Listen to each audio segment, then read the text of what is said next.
नमो विष्णुपादाय कृष्णपृष्ठाय भूतले श्रीमती भक्तिवेदांत स्वामिन् इति नामिने।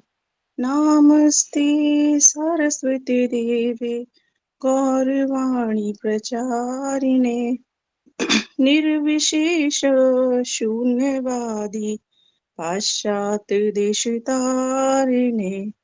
जय श्री कृष्ण चैतन्य प्रभु नित्यानंदा श्री अद्वैत गदाधर शिवासादि गौर भक्त वृंदा। हरे कृष्ण कृष्ण कृष्ण हरे हरे, हरे राम राम राम हरे हरे। हरे कृष्ण कृष्ण कृष्ण हरे हरे, हरे राम राम राम हरे हरे। हरे कृष्ण कृष्ण कृष्ण हरे हरे, हरे राम राम राम हरे हरे। शिल प्रभुपाद की विजय हो, सामवेद भक्त वृंद की विजय हो, निताई गौर प्रेमानंदे हरि हरि हरि बोल। भक्तिवेदांत स्वामी ठाकुर श्रील प्रभुपाद की विजय हो। भक्तिवेदांत स्वामी विजय ठाकुर हो। श्रील प्रभुपाद की विजय हो। हरे कृष्णा माता जी, हरे कृष्णा, सभी को दंडवत प्रणाम। जय श्री प्रभुपाद। हरे कृष्णा माता जी, सभी को दंडवत प्रणाम। जय श्री प्रभुपाद। चलिए, एक तो कल कुमकुम माता जी आपका प्रश्न था, कुछ एड ऑन मैंने किया था, तो दैट इज क्लियर अब आपको। हाँ माता जी, आ गया था, हो गया था क्लियर। मीन्स कि हमें खुद से ही जानना है कि जो भी चीज हम कर रहे हैं कुछ है वो गुरु साधु शास्त्र के अकॉर्डिंग है या नहीं है। मतलब इसमें कोई सामने वाला नहीं वो करेगा ना, ये चीज हमें समझनी है। हाँ माता जी, एक्चुअली क्या होता है कई बार ना हमें खुद को ये चीज की रियलाइजेशन नहीं आ पाती है कि जो ये हम चीज कर रहे हैं। कई बार क्या होता है, मतलब ये ईगो के कारण भी नहीं कह रही मैं, मतलब मैं कई बार ऐसा हो जाता है कि मतलब आप कैसे समझाऊं कि नहीं, आई गलत अंडरस्टैंड। हाँ हाँ, कि मतलब हम नहीं समझ पाते कि हम गलत कर रहे हैं। वो जाने अनजाने हो जाता है, वो चीज वो समझ में नहीं आती उस समय, नहीं समझ उसका में भी आती रीजन है जाने। ना भाई, उसका रीजन है। आप 2.62 2.63 पढ़िए, मैंने आपको अच्छा जो वीडियो भी भेजी है ना वो सुनिए, कैसे होती है अच्छा, बुद्धि हाँ जी भ्रष्ट। हाँ जी हाँ आपको जी, पता ही अच्छा नहीं चलेगा कि आप क्या कर जाओगे, क्योंकि वहां पर बुद्धि काम ही नहीं करेगी। बिल्कुल। तो ये चीज बस हमें खुद से। हाँ जी माता जी, हाँ वो जी बताइए। एक्सक्यूज नहीं है, लेकिन वो है ना कि हाँ हो गया गलती, क्योंकि क्या है, जानबूझ के गलती हो चाहे अनजाने में गलती हो, प्रकृति हाँ के नियम चल रहे हैं, भुगतना तो पड़ेगा, बिल्कुल। है ना। हाँ जी, तो वो इसलिए समझो कि बस कवर्ड हो गई, वो इंटेलिजेंस कवर्ड हो गया माया के द्वारा। बिल्कुल माया के द्वारा वो कवर्ड हो गई। और ऐसे हम मतलब वो चीज कहीं ना कहीं गलत है, पर हमें एक दो बार करने से वो रियलाइजेशन नहीं आ रही है कि वो गलत है। हो सकता है फिर जैसे कहते हैं ना, एक बार गलती हो गई समझ में आ जाए तो हम उसे दोबारा नहीं करेंगे, तभी तो वो गलती की माफी मिलेगी। अदरवाइज लेकिन हम अगर उस काम को दोबारा दोबारा करे जा रहे हैं, मतलब मैं मेरे साथ ऐसा कुछ हुआ नहीं है, पर मेरी मन में ये क्वेश्चन आया तो मैंने इसको राइज किया। अदरवाइज आपको ये देखना है मेरी भक्ति के लिए फेवरेबल है कि अनफेवरेबल है, बस यही स्टेटमेंट याद, सबको यही स्टेटमेंट याद रखो। हमारा हाँ अंडरलाइन प्रिंसिपल जो है, ये सारा जो हमारा आचरण है वैष्णव सदाचार, इसका हाँ जो जी उसके अंदर जो भी रूल्स रेगुलेशंस आते हैं, उसका जो बेसिक प्रिंसिपल यही है कि always remember Krishna, never forget Krishna. अब जो बिल्कुल कार्य, जो वस्तुएं, जो कार्य, जो आचरण, जो संग, हर एक चीज आप देख लो, जो भगवान को याद करने में आपके सहायक है उसको आप स्वीकार कीजिए, और जो सहायक नहीं है उसको रिजेक्ट कीजिए। बस इसी मापदंड पे बिल्कुल। आपको देखना है। हाँ मेरे को आपका यही पॉइंट मुझे बहुत अच्छा लगा कि मतलब हम हमेशा ये कोई भी काम करने से पहले हम ये देखें कि ये हमारे लिए मतलब हमारी कृष्ण भक्ति में हमें हेल्प करेगा या नहीं करेगा। तो हम मेरे ख्याल से उस गलत काम को करेंगे ही नहीं फिर शायद। हाँ, ये मेरा क्योंकि पॉइंट नहीं है, ये गुरु जी हाँ के द्वारा दिया गया, प्रभुपाद जी के द्वारा, गुरु परंपरा के द्वारा दिया गया।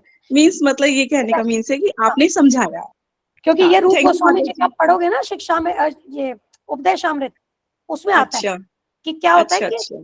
सारी चीजें जो कृष्णा के लिए फेवरेबल है उसको स्वीकार करें, और जो चीजें कृष्णा के साथ हमारे संबंध बुलाती है, जो फेवरेबल नहीं है कृष्ण भक्ति के, उनको रिजेक्ट कीजिए। ये प्रिंसिपल है हमारा, हाँ ठीक है। जी, उसको हाँ भी कभी जी। हम पढ़ेंगे, एक बार हम कर चुके हैं उसका, एक वर्ष हमने किया था कुछ टाइम पहले। वैसे माता जी निताई प्रभु जी की क्लासेस भी चल रही हैं उपदेश अमृत पर। हाँ तो बस बहुत बढ़िया है। हाँ, उनकी चल रही है, एवरी सैटरडे चलती है, लेती भी हूँ मैं, रेगुलर लेती हूँ वो क्लासेस। हाँ तो आपको वहां से क्लैरिटी हो जाएगी, बहुत परफेक्ट है वो, हाँ, हाँ। ठीक है। ठीक है चलिए, माता जी, थैंक यू माता जी, हरे कृष्ण। हरे कृष्णा। आप स्क्रीन विजिबल है, बुक किताब विजिबल है ना? बोल करके बताओ, मुझे स्क्रीन नहीं दिख रही यस आप। माता जी, विजिबल है। ठीक है, परफेक्ट। तो कल हमने क्या बात की थी कि हमारी जो एक हमारा जो आंशिक स्वतंत्रता है उसमें भगवान इंटरफेयर नहीं करते हैं, है ना। और इसको आज भी देखिए, आज गुरुजी ने इसको कितना क्लैरिटी से मॉर्निंग क्लास में बताया है ना, कि भगवान की इच्छा नहीं है, लेकिन हम जो अपना जो कर रहे हैं, करना चाहते हैं, भगवान उसको फैसिलिटेट करते हैं, प्रोवाइडेड कि वो हमारे प्रारब्ध में, हमने उस दायरे में हो, है ना। ये चीज गुरुजी ने आज एक्सप्लेन की है, तो आई होप ये और भी ज्यादा क्लैरिटी हो गई होगी आपको, ठीक है। तो भगवान हमारी जो आंशिक स्वतंत्रता है इसमें हस्तक्षेप नहीं करते। अगर हम ऐसा कार्य करना चाहते हैं जिससे हम भगवान से जुड़े रहें तो उसमें भी भगवान हमें सहायता करते हैं, और अगर हम ऐसा कार्य करना चाहते हैं कि जिससे हम भगवान से दूर हो जाएं तो उसमें भी भगवान हमारी सहायता करते हैं। और इसको आप कनेक्ट करोगे किससे? 15.15 से। यहाँ देखिए, आई एम सिटिंग, ये क्या है? ये वाला वर्ड्स, सर्वस्य चाहम हृदय सन्निविष्ट मत्त स्मृतिर ज्ञानम अपोहनम च वेदेषु सर्वैर अहम एव वेद्यो वेदांत कृतवेद वेदेव चाहम। तो इसका जो स्टार्टिंग का जो 2 लाइन है ना, 2 स्टेटमेंट, जो हाफ ऑफ द वर्स है, सर्वस्य चाहम हृदय सन्निविष्ट मत्त स्मृतिर ज्ञानम अपोहनम च, इसमें भगवान क्या कह रहे हैं? मैं सबके हृदय में परमात्मा रूप में विराजमान हूँ, मुझसे ही रिमेम्बरेंस, मतलब स्मृति, नॉलेज, ज्ञान और फॉरगेटफुलनेस, विस्मृति, ये सब आती है।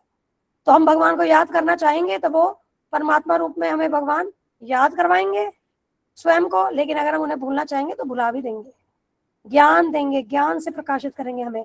मतलब basically whatever we want to do, उसमें पूरा क्या है, हमें भगवान की पूरी सहायता करते हैं, क्योंकि हमारी जो इच्छा शक्ति है उसमें वे इंटरफेयर नहीं करते, ठीक है। बट अब क्या है कि हमें अपनी इच्छा शक्ति का सदुपयोग करना है कि हम दिव्य ज्ञान लें, अपना संबंध जो भगवान के साथ जो भूला हुआ संबंध है उसे पुनः स्थापित करें, अपनी पहचान को जाने कि हम भगवान के नित्य दास है और उनकी सेवा में लगे। और ये कैसे होगा? ये भगवान के प्रामाणिक प्रतिनिधि की शरणागति से होगा, है ना। तो ये सब हमें ये समझना है। तो अगर हम ज्ञान नहीं ले रहे हैं तो वो कोई एक्सक्यूज नहीं है कि हमें तो पता ही नहीं था, है ना, वो एक्सक्यूज यहाँ नहीं चलेगी। इस भौतिक जगत में फिर भी ऐसी एक्सक्यूजेस दे करके हम अपने आप को बचा सकते हैं, क्योंकि कई केसेस में बच जाते हैं, है ना, माफ कर दिए जाते हैं। मतलब छोटी मोटी में ऑब्वियसली किसी का मर्डर करके अगर कोई बोले मुझे पता नहीं था कि मुझे किसी का मर्डर करना, तो कोई ऑब्वियसली उसमें नहीं बचोगे।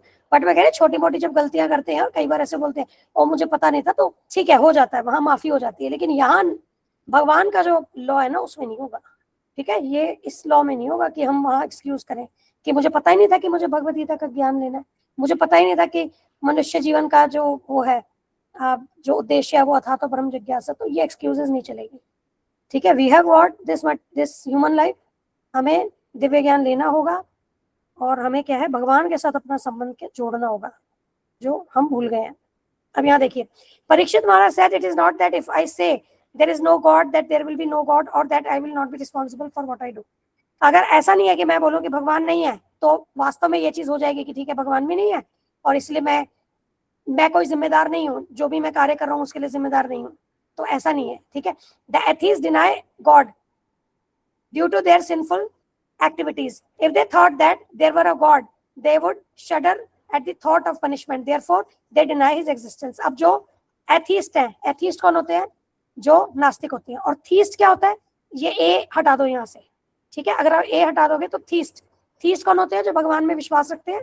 और एथीस्ट कौन होते हैं? ए का मतलब नहीं हो जाता है, मतलब तो एथीस्ट हो गए जो भगवान में विश्वास नहीं रखते, ठीक है। तो जो नास्तिक होते हैं वे पापपूर्ण कार्य करते हैं और वो इस बात को स्वीकार ही नहीं करते कि वे भगवान होते हैं, क्योंकि उनको पता है कि अगर भगवान होंगे तो उनको पनिशमेंट मिलेगी। तो इसलिए वो बड़ा ऐसा रास्ता अपनाते हैं कि भाई हम किसी अथॉरिटी को माने ही नहीं, ठीक है।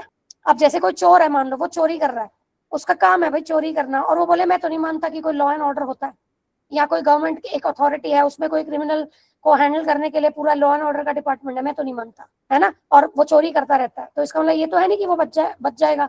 उसके कहने से तो ऐसा है नहीं कि जो गवर्नमेंट है या जो लॉ एंड ऑर्डर का डिपार्टमेंट है वो अदृश्य हो जाएगा, ऐसा तो नहीं है। उसके हिसाब से थोड़ी ना चलेगी चीजें तो अथॉरिटी के हिसाब से चलेगी, है ना। अब वो चोर, अब इससे अगर करें एथिस्ट से इसको कनेक्ट करें, तो जैसे चोर है वो ऐसा क्यों सोच रहा है कि मैं ताकि खुला मैं चोरी कर सकूं और मुझे कोई पकड़े नहीं, मेरी कोई रिस्पॉन्सिबिलिटी नहीं हो, है ना, मैं चोरी कर सकूं क्योंकि कोई मुझे पकड़ नहीं पाएगा फिर, क्योंकि कोई अथॉरिटी नहीं है। बट इसका मतलब ये नहीं है कि कोई उसके कहने भर से ऐसा हो जाएगा कि अथॉरिटी ना और वो वह ना पकड़ा जाए, ऐसा पॉसिबल नहीं है। तो उसी तरीके से जो नास्तिक व्यक्ति हैं वे क्या है, भगवान के सत्ता को स्वीकार नहीं करते हैं और वे नहीं समझ पाते हैं, एक्चुअली वे समझ नहीं पाते कि वो उस सत्ता के अंतर्गत ही काम कर रहे हैं, है ना। आप देखो, अदरवाइज भी अगर आप देखो, जिनको मिथ्या अहंकार होता है ना, जिनको मिथ्या अहंकार होता है, उन्हें लगता है कि भाई मैं ही स्वामी हूँ, मैं ही भोक्ता हूँ, मैं ही कंट्रोलर हूँ, तो क्या होता है कि वो ऐसा सोचते हैं उनके लिए माया है, क्योंकि वे वास्तव में स्वामी भोक्ता कंट्रोलर है ही नहीं, वो तो एक हायर अथॉरिटी के अंडर में है ना, वो उसको नहीं समझ पा रहे हैं। और प्रकृति समय समय पर हमें क्या प्रताड़ित करती है इस चीज को रियलाइज करने के लिए, लेकिन अब जो मूर्ख है, जो अज्ञानी है, वो क्या होगा, वो इस चीज को रियलाइज नहीं कर पाते, ठीक है। तो नास्तिक अगर कितना भी कह दे भगवान नहीं है, तो उनके कहने से ऐसा नहीं है कि भगवान नहीं रहेंगे, है ना, भगवान तो थे, हैं और रहेंगे, ठीक है। When rabbits are attacked by larger animals, they close their eyes and think, I am not going to be killed, but they are killed anyway। तो यहाँ पर उदाहरण दे रहे हैं प्रभुपाद जी कि एक खरगोश होता है, उसको अगर कोई बाकी जो मांसाहारी जो जानवर है जो खरगोश को खाने के लिए आते हैं, मान लीजिए शेर हो गया, भेड़िया हो गया, तो वो अब रैबिट क्या है, वो खरगोश आंखें बंद करके अगर कहे कि कोई भी ऐसा जानवर, कोई ऐसा नहीं है जो मुझे आकर के मारेगा, तो इसका मतलब ये थोड़ी ना है कि उसने आंखें बंद की तो वो जानवर जो है वो वहां से चला गया, या वहां वो जानवर अब एग्जिस्ट नहीं कर रहा है, रैबिट जो खरगोश होगा वो मारा जाएगा।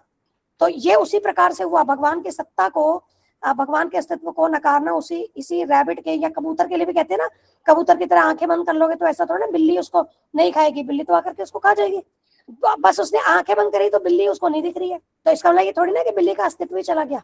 तो जो भगवान को स्वीकार नहीं करते हैं, भगवान के अस्तित्व को, वो इसी प्रकार से है, एक खरगोश की तरह या कबूतर की तरह। उन्हें लग रहा है कि आंखें बंद करके वो भगवान से बस ऐसा वो सोचे कि भाई हमने, कि भगवान नहीं है तो हम कुछ भी कार्य करेंगे ना, तो हमारी कोई रिस्पॉन्सिबिलिटी नहीं है, हमारी कोई जवाबदारी नहीं है, तो ऐसा पॉसिबल नहीं है, ठीक है।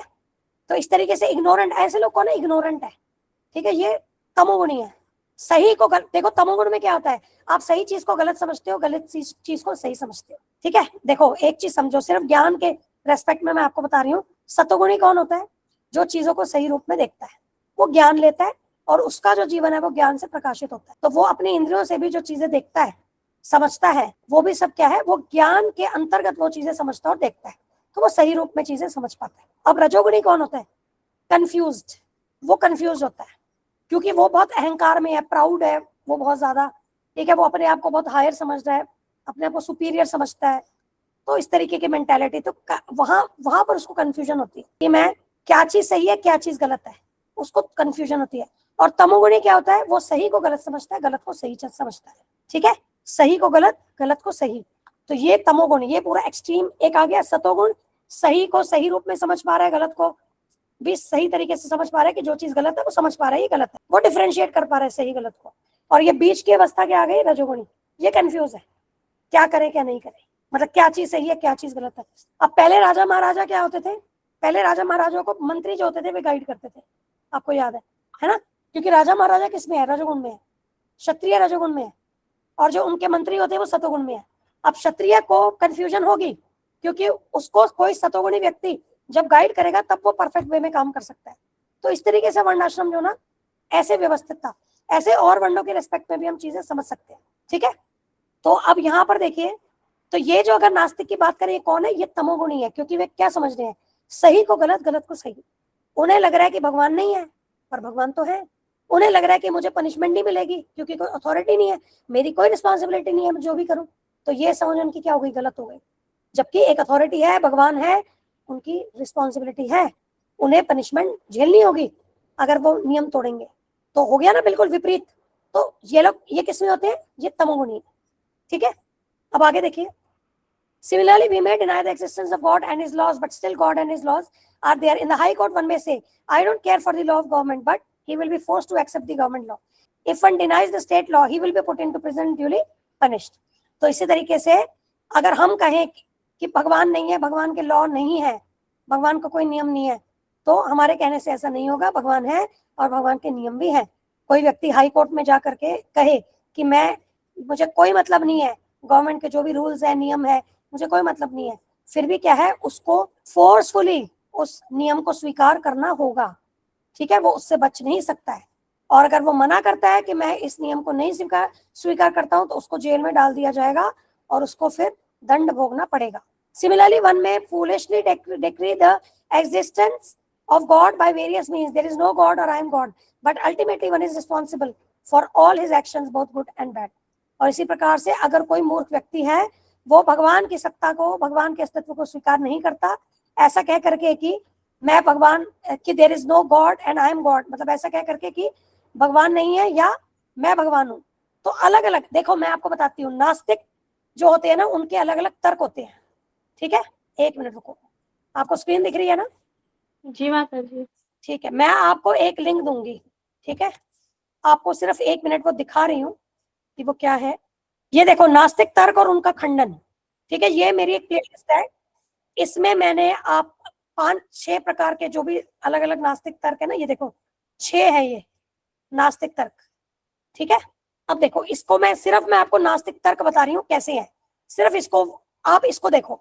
अलग अलग नास्तिक तर्क क्या है। कोई व्यक्ति कहता है कि प्रमाण क्या है, क्या प्रमाण है, क्या प्रूफ है कि भगवान है, मुझे इसी के साथ कनेक्ट करो। ये वो कहते हैं कि क्या भगवान दिखा सकते हैं? जब हम भगवान को देख ही नहीं सकते हैं तो मैं कैसे मान लूं कि भगवान है? कोई व्यक्ति क्या सोचते हैं कि भगवान की तो कोई आवश्यकता ही नहीं है, सब कुछ तो प्रकृति चला रही है और प्रकृति के साथ सब कुछ सुचारू रूप से अपने आप ही चल रहा है, तो इसमें फिर किसी मेंटेनर की या भगवान की क्या जरूरत है? कोई क्या कहते हैं कि भगवान अगर है तो जीव इतना कष्ट क्यों भोग रहा है ना? भगवान अपने बच्चों को कष्ट क्यों सहने दे रहे हैं? तो ये भी एक तर्क है।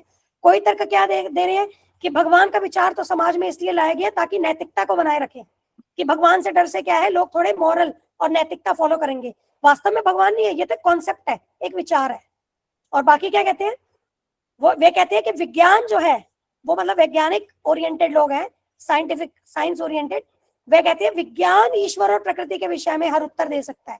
मतलब सब कुछ जो है वो साइंस है और ये ईश्वर और प्रकृति, मतलब अगर आप सोचो, अगर विज्ञान ईश्वर और प्रकृति के विषय में उत्तर दे सके, इसका मतलब क्या है, विज्ञान हायर हो गया, वो विज्ञान को ऊंचा समझते हैं ईश्वर और प्रकृति से। समझे? तो ये सारे नास्तिक तर्क है और इसका पूरा जो खंडन है ना यहाँ पर, ये सारा कि प्रभुपाद जी के बिल्कुल कोर रेफरेंसेस से है। हर चीज में, हर वीडियो में आप देखोगे कि इसके संबंधित प्रभुपाद जी ने क्या दिया है। ठीक है, तो मैं ये वाली प्लेलिस्ट आप सबसे शेयर करूंगी। ये विनती है, जब भी टाइम मिले इसको सुन लेना। अगर आप पढ़ना चाहते हैं तो मैं आपको प्रेजेंटेशन अपनी दे दूंगी, आप प्रेजेंटेशन पढ़िए। नास्तिक तर्क के ऊपर मेरी पूरी पीपीटी है, अगर आपको चाहिए मैं उसकी पीडीएफ भेज देती हूँ ग्रुप में। आप वीडियो मत देखिए, टाइम नहीं है, छोड़ दो, अब वहां से पढ़ लो, बस पढ़ लो, जान लो ये चीज कि क्योंकि हम जब प्रचार के लिए जाते हैं, बात करते हैं, प्रभुपाद जी किस प्रकार से इन तर्क का खंडन करते हैं, जब भी वो पता चलेगा तभी तो हम बात कर पाएंगे ना किसी से, है ना? कोई सोचते हैं भगवान केवल शक्ति है, केवल रोशनी है, ये सब भी कवर्ड है इन्हीं वीडियोस में। कोई अस्तित्व को ही नकारते हैं।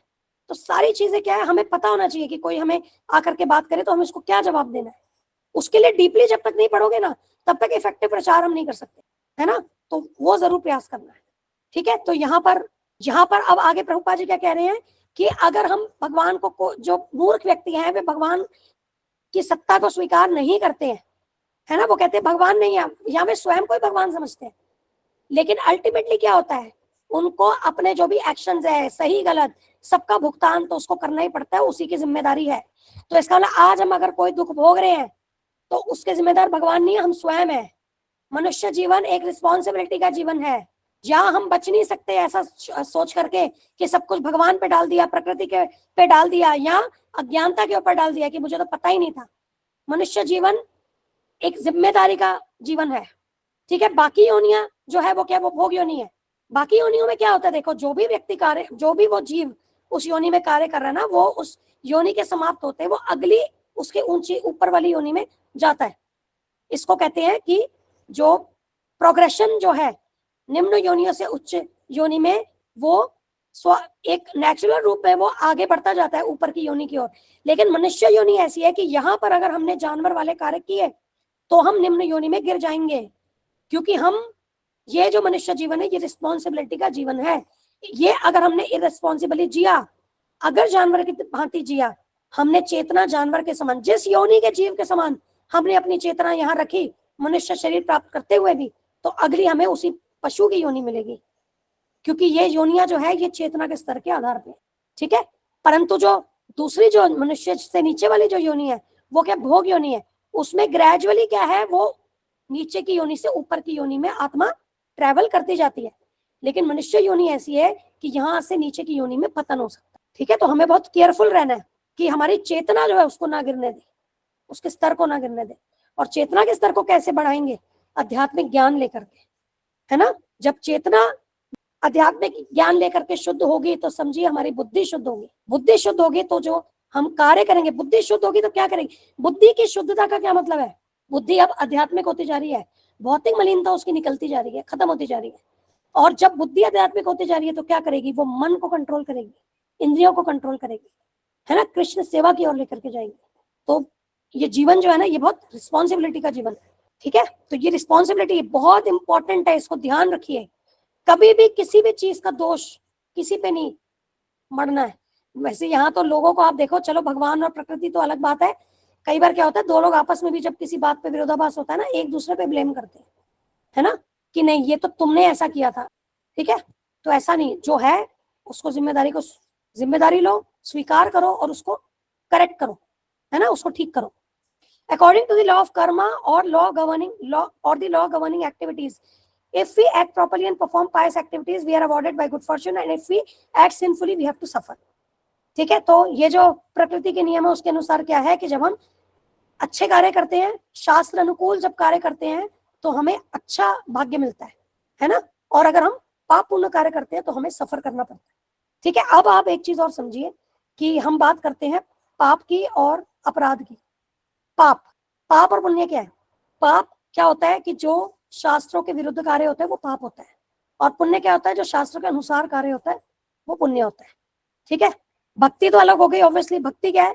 अकर्म है, वो पाप पुण्य के अंतर्गत नहीं आती है, वो आध्यात्मिक कार्य है, आध्यात्मिक गतिविधियां हैं जो भगवान की सेवा है, ठीक है, वो भक्ति हो गई। अब देखो पाप जो होता है ना, शास्त्र विरुद्ध कार्य है। कैसे? जैसे कोई अतिथि आया, हमने अतिथि का सम्मान नहीं किया, कोई ब्राह्मण आया, ब्राह्मण का हमने सम्मान नहीं किया, किसी के साथ हमने कटु वचन बोले, किसी के शरीर को या उसके मन को हमने दुख पहुंचाया, मतलब स्थूल शरीर और सूक्ष्म शरीर के स्तर की यहाँ बात हो रही है, उसमें हमने किसी को क्या दुख पहुंचाया, तो ये सारे क्या आ जाएंगे? पाप। क्योंकि शास्त्र हमें नहीं कहते कि ऐसा करना चाहिए, ठीक है। शास्त्र में भी एक पूरा क्या है, एक वैल्यू सिस्टम है जिसके अनुसार हमें चलना है। अब अपराध की अगर हम बात करें, अपराध में क्या पोटेंशियल है समझो।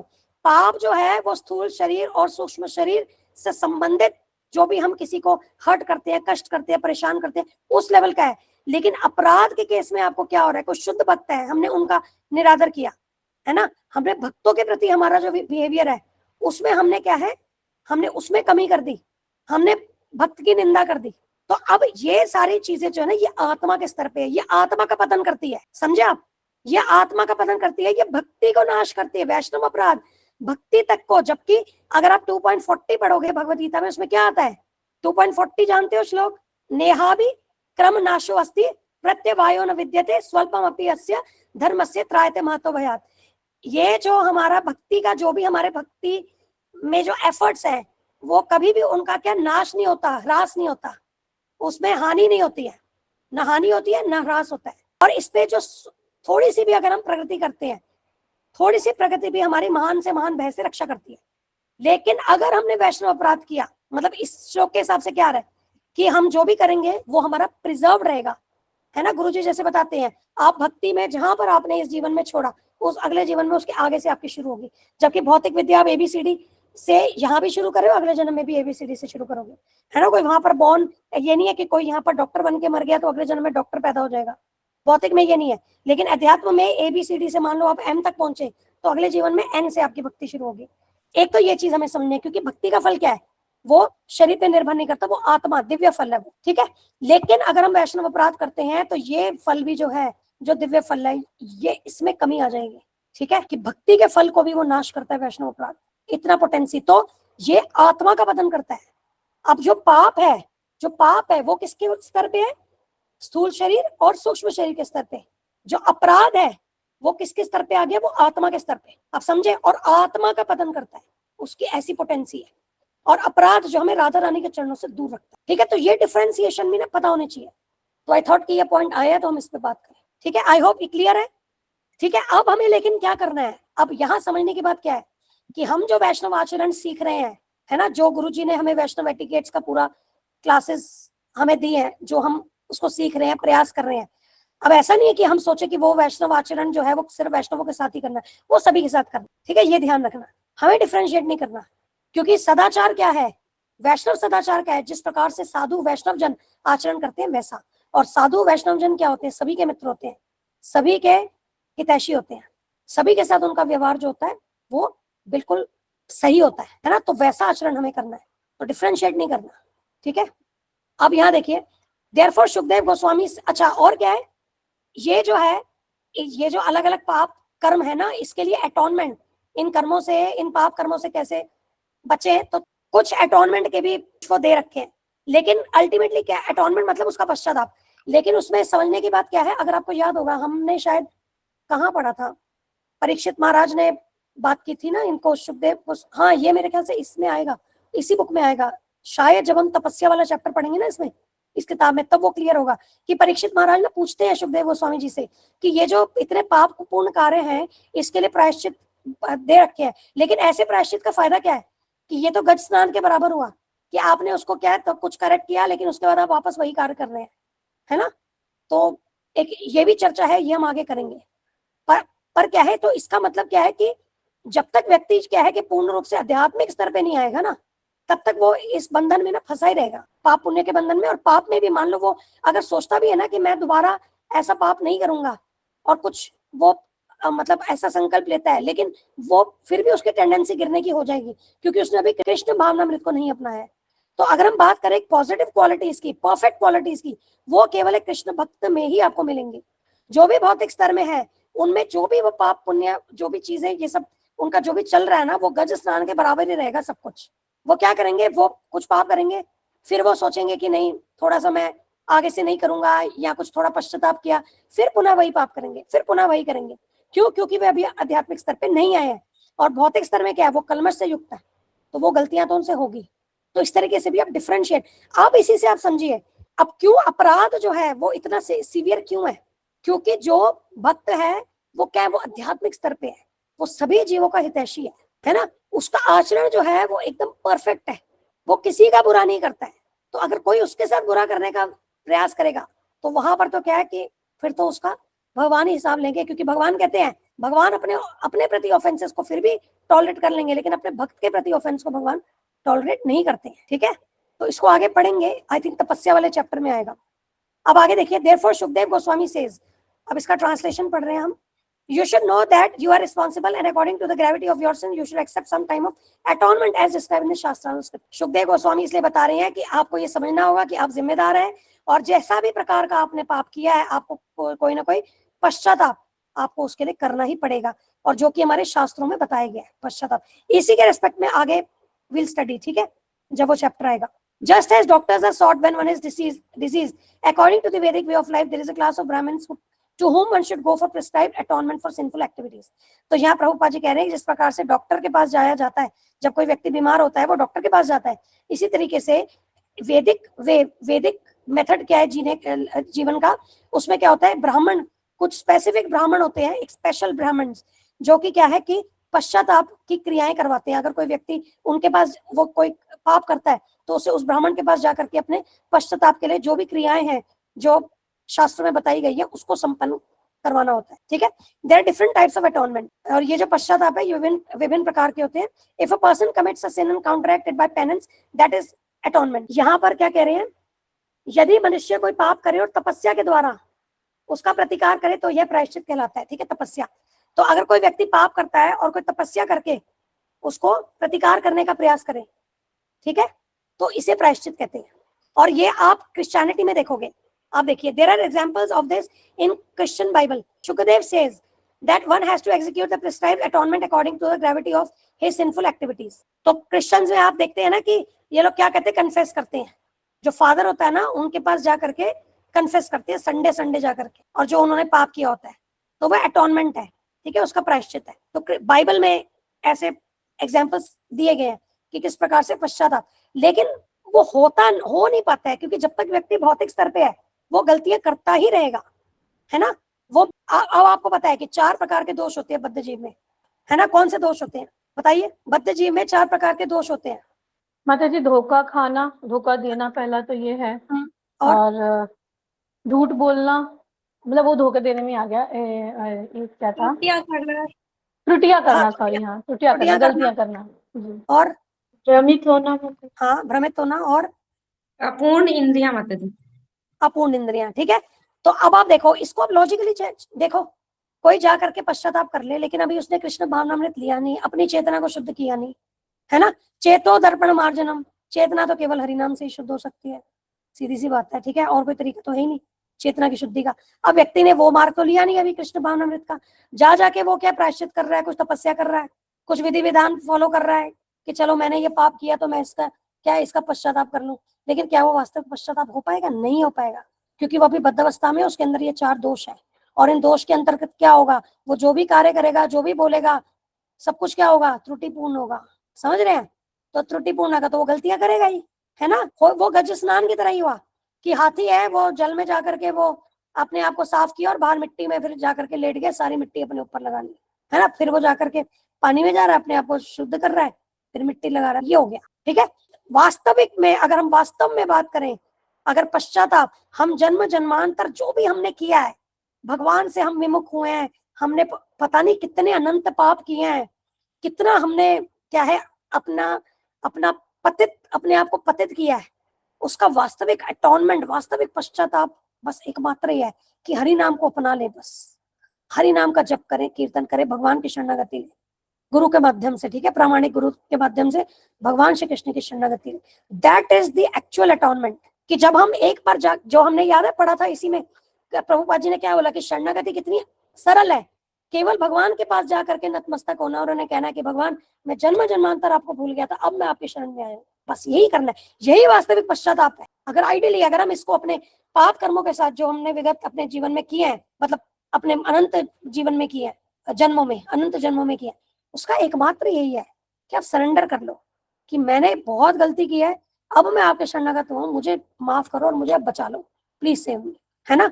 आप जैसा कहेंगे उसी के अनुसार मैं कार्य करूंगा. और बाकी सारे जो हैं वो भी भ्रमित करने वाले हैं, बाकी सारे प्रोसेसेस जो हैं वो सारे भ्रमित करने वाले हैं, ठीक है. Sukhdev Goswami says that one, क्योंकि वहां पर क्या हो रहा, रूट कॉज हिट नहीं हुआ. एक चीज और, उसमें रूट कॉज हिट नहीं हुआ. मान लो मुझे बुखार है, मुझे बैक्टीरियल इन्फेक्शन हो गया, ठीक है, बैक्टीरियल इन्फेक्शन है, डॉक्टर मेरे को केवल क्रोसिन दे रहा है, तो मैं ठीक कैसे होंगी? फिलहाल के लिए बुखार उतर गया, उससे अगले दिन फिर हो गया, फिर क्रोसिन खा ली, उतर गया, फिर हो गया.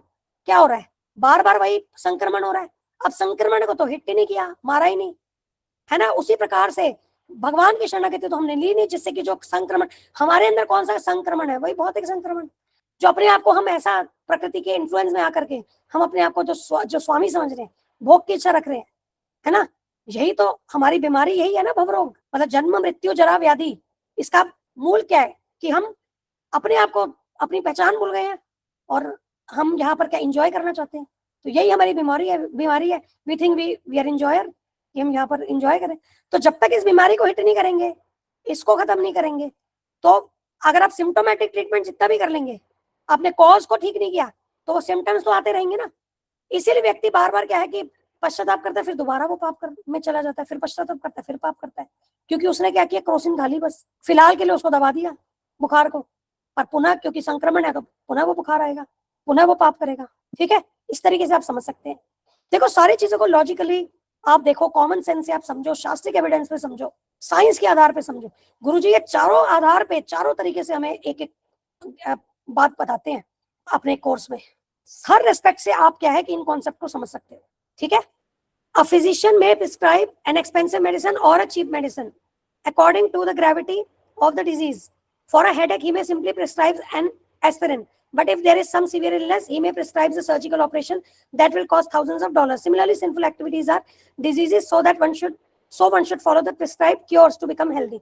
तो यहाँ पर प्रभुपाद जी उदाहरण दे रही हैं कि अगर किसी को कोई बीमारी होती है तो उसके लिए जो डॉक्टर होता है वो अलग अलग प्रकार के उस बीमारी के अनुसार ही उसे वो क्या वो ट्रीटमेंट करता है ना, और वो कितनी गंभीरता है उस बीमारी में। अगर सिंपल किसी को हेडेक है तो वो एस्पिरिन से भी ठीक हो जाएगा, लेकिन अगर किसी को कोई बहुत ही गंभीर बीमारी है तो उसके लिए हो सकता है उसको सर्जरी करानी पड़े, है ना, जिसमें थाउजेंड्स ऑफ डॉलर्स लगे।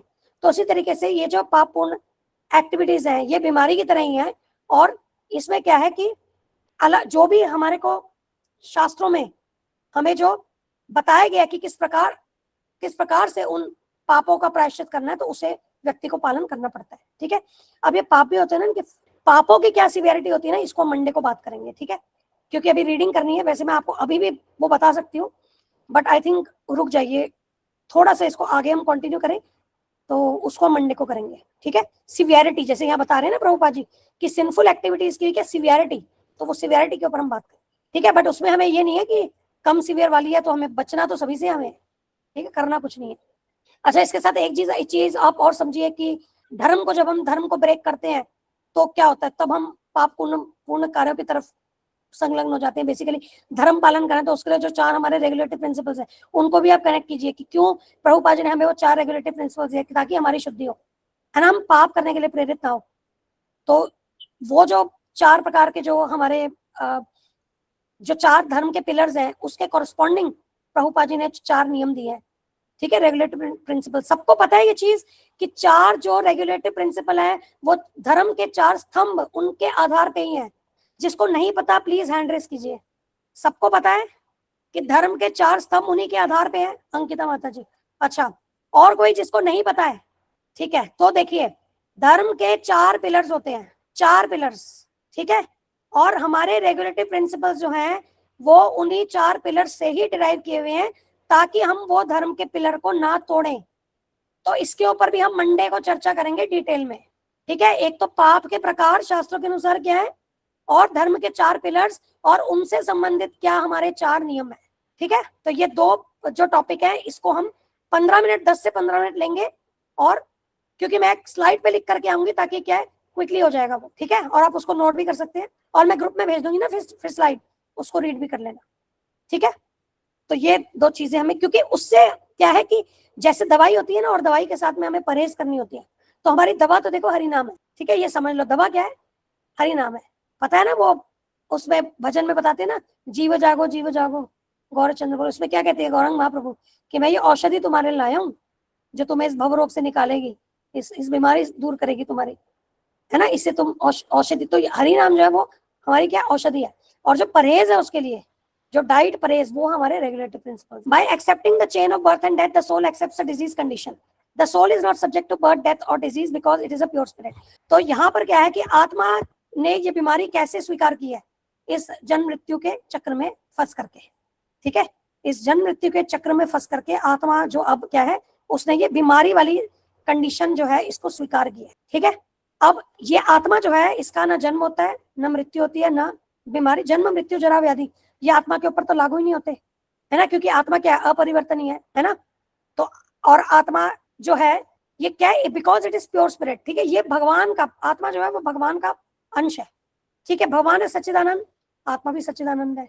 ठीक है, बट ये जो birth death old age disease है ये किसको हो रहा है, ये शरीर इसको फेस करता है, birth death old age disease. ठीक है, और शरीर जो है वो आत्मा को स्वीकार करना पड़ता है।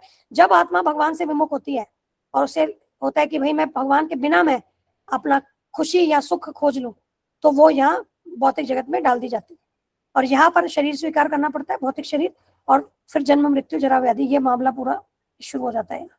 ठीक है, in Bhagavad Gita Krishna says that soul has no birth न जायते and that is no death न जायते म्रियते वा कदाचन न भूत्वा भविता मानो भूय अजो नित्य शाश्वत एवं पुराणो न अन्यते नमाने शरीर। For the soul there is never birth और death nor having once been does he ever cease to be. He is unborn, eternal, ever existing, undying and primal. He is not slain when the body is slain. ठीक है, ये है 2.20। ठीक है, इसका हिंदी में पढ़ लो एक बार, और हम क्या करते हैं ये सारे श्लोकों को डिटेल में पढ़ेंगे हम। ठीक है, जब ये चैप्टर 2 कंप्लीट होगा ना तो चैप्टर 2 में जितने भी श्लोक प्रभुपाद जी ने रेफर किया वो सारे हम पढ़ेंगे डिटेल में। यहाँ पर देखिए आत्मा के लिए किसी भी काल में न तो जन्म है न मृत्यु, वह न तो कभी जन्मा है न जन्म लेता है और न जन्म लेगा। वह अजन्मा, नित्य, शाश्वत और पुरातन है। शरीर के मारे जाने पर वह मारा नहीं जाता। ठीक है, इसको डिटेल में हम पढ़ेंगे। ठीक है, आई थिंक आज हम यहीं क्लोज कर पाएंगे। It's already 12:56। अब मुझे लग रहा है बस एक क्लास और होगी, नहीं 2 क्लास और होगी, तो हमारा ये चैप्टर कंप्लीट हो जाएगा। तो नेक्स्ट टाइम पहले जो 2 टॉपिक्स है उसको हम पढ़ेंगे। ठीक है, उसपे भी मैं देखती हूँ एक्चुअली सिन के जो लेवल्स है वो काफी हैवी टॉपिक है, वो लेना है कि नहीं लेना, मैं एक बार लेट मी सी कि उसको लेना है कि नहीं। बट जो धर्म के पिलर्स है उसको तो डेफिनेटली हम लेंगे। ठीक है, और फिर इसकी हम रीडिंग कंटिन्यू करेंगे। अब किसी का प्रश्न है तो प्लीज क्विकली बताइए। हरे कृष्णा माता जी। माता जी प्रश्न तो नहीं है, मैं ये बता रही थी कि जैसे आत्मा फंसी हुई है जन्म मृत्यु के चक्कर में, और वो माता जी सिर्फ भक्ति करके ही यहाँ से निकल सकते हैं जन्म मृत्यु के चक्कर से, है ना? बिल्कुल, जन्म मृत्यु के चक्र से मुक्ति केवल विष्णु जी दे सकते हैं, विष्णु तत्व। ठीक है, तो उन्हीं की आराधना के द्वारा, उन्हीं की सेवा के द्वारा ही जन्म मृत्यु के चक्र से निकला जा सकता है। और क्वेश्चन? Know questions? आपको सब जो भी मैंने एक्सप्लेन किया सबको क्लियर हुआ? माता जी इसकी रिकॉर्डिंग भेजेंगे क्या आज? हाँ मैं भेजूंगी, कल वाली रिकॉर्डिंग भी भेजनी है। अभी दोपहर तक मैं कोशिश करके अच्छा, मतलब शाम तक आज वाली माता जी यदि आप भेजेंगे ना तो प्लीज भेजिएगा, क्योंकि मुझे दोबारा सुनना है एक बार फिर, तो प्लीज भेजिएगा।